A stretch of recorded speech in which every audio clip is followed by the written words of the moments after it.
So, folks, today's Caribbean check-in is with Dominican whale research specialist and owner of Ocean Marine Mammal Adventures, Mr. Pernell Francis, and we're excited to hear about his adventures. Good morning, Sir Pernell. How are you? Welcome to Smile. Hey, good morning. Thanks for having me. It is our pleasure. Before we get specific on your whale business, for want of a better word, well, I think you know that we're surrounded by water and I can't swim, so I'm kind of afraid of the sea and stuff like that. So was this a fascination with the water, with the sea, before you started to do what you're doing now? I'm going to say no. I'm going to say it's all like fate.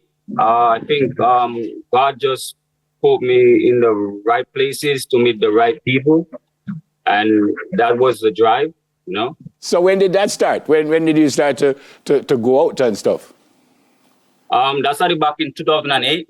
One of my colleagues was doing his PhD on sperm whales, and I was on that same vessel with him, and then it just took off from there.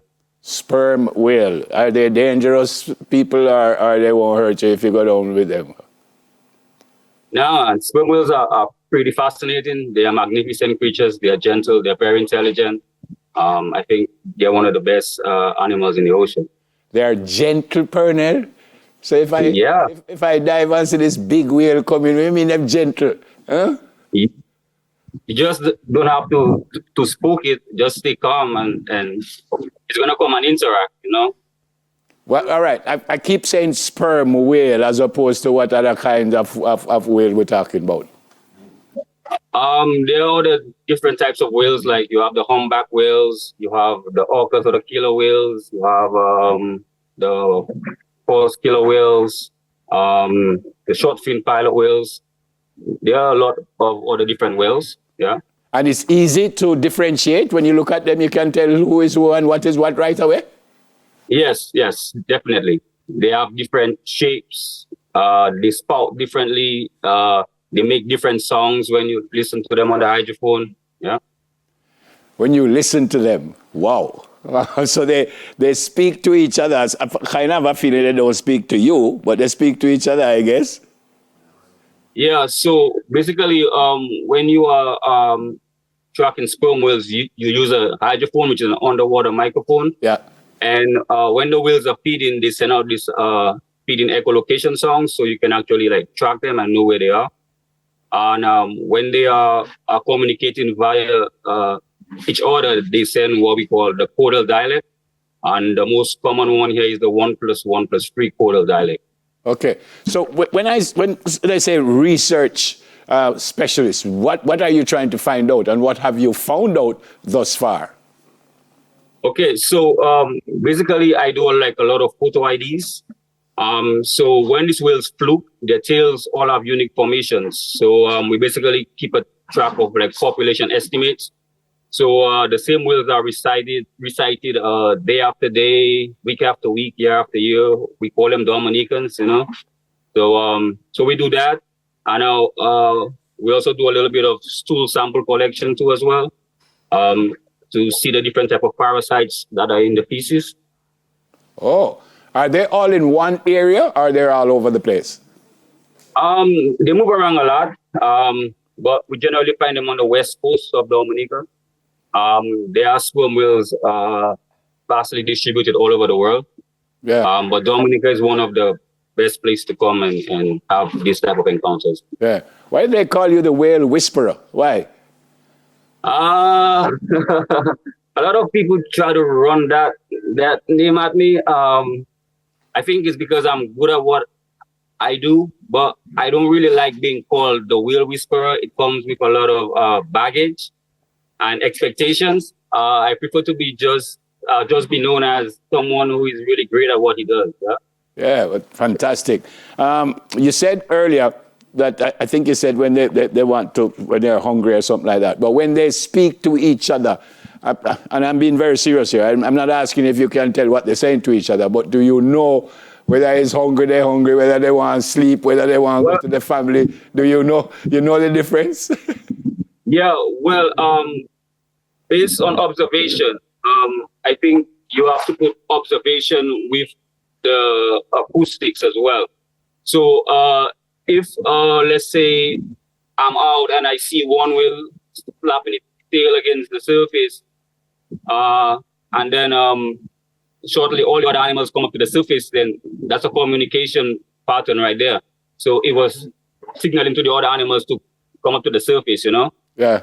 So also we have another research team down here called SETI, and they are actually trying to put a frame to what the whales are saying, you know? So they have been collecting a lot of acoustic data and Kudal dialects, and they're trying to put a frame to what the whales are saying. Oh, fantastic. You already said what a hydrophone is, but you made one out of a salad bowl. Anything goes so? So actually, the hydrophone is a device, and the pole is was made with the salad bowl. So there's a salad bowl attached to a pole, to a painter's pole, and this actually allows me to get a general direction of where the loudest set of songs are generally coming from, because the hydrophone only makes it omni, so like surround sound. Whereas when you put it on the pole, you get a precise location. It makes your work a lot easier. Mas Pernell, where you get that expertise from? A few of my colleagues, we were trying to figure out the easiest way to make our job easier. And then with my colleague Dave Fabian and Shane Guerrero, you know, this mechanism was made, yeah. Yeah. I guess you don't put no more salad in it, no, right? No. I was also reading here that you worked with the BBC because they're documenting sperm whales. True? Yeah. I actually did a documentary for the BBC back in 2010. That was a great experience. I learned a lot off of that, and they were also intrigued by my expertise too as well. So okay, it was fun. Yeah. Final question: is everything that you do above water, or do you actually dive down and be with them sometimes? Yeah. So what I've done is I have merged my topside photography with underwater photography of sperm whales. We also collect data from underwater too as well. And I have also combined that with the tourism aspect. So my trips are a lot of education on there. Boy, I'm so impressed. Fantastic.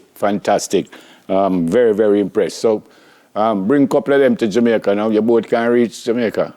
I think you need to come down. That's what it is. Yeah, man, you need to. Thanks so much for speaking with us. Fantastic. I'm very, very impressed. Continue to do what you're doing and be safe. Be careful. All right? Thank you so much. Yeah, man. Have a great day. Yeah, man. Thank you. It's our pleasure to have you. Dominican whale research specialist and owner of Ocean Marine Mammal Adventures, Mr. Pernell Francis. That's it.